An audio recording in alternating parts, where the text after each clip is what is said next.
Title: UFC hero Tony L. Cucuy Ferguson rolls truck, now tackling DUI charge. TLDR. Tony Ferguson, UFC legend, finds himself on the defense off the mat as he faces a DUI charge following a late-night truck crash in Hollywood. The 39-year-old has punched back, pleading not guilty. And get this, he allegedly plowed into two parked cars outside a Hollywood club at 2 a.m., but miraculously, nobody got hurt. Full story. In a twist straight out of an action flick, Tony L. Cucuy Ferguson, famed UFC fighter, has been charged with DUI.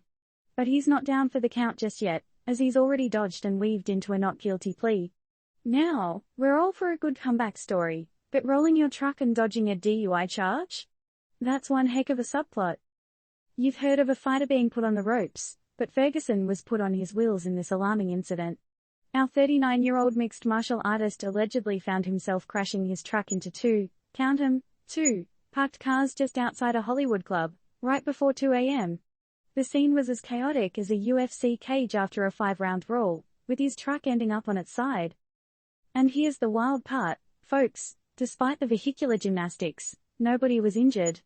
We have to wonder, though, how does someone walk away from that kind of collision without a scratch?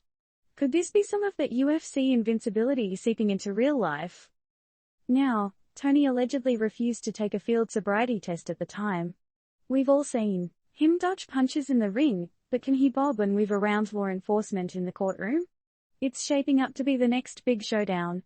But here's the real question. Should someone who puts their body on the line for entertainment be held to the same standards as the rest of us when it comes to DUI laws?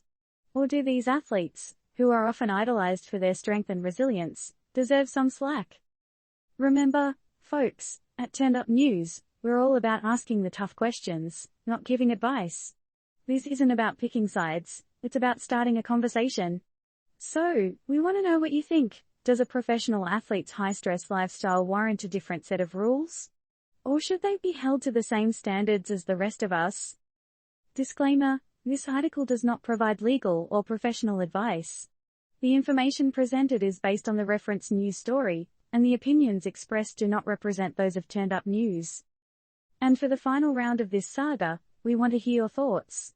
Let's get those discussion gloves on.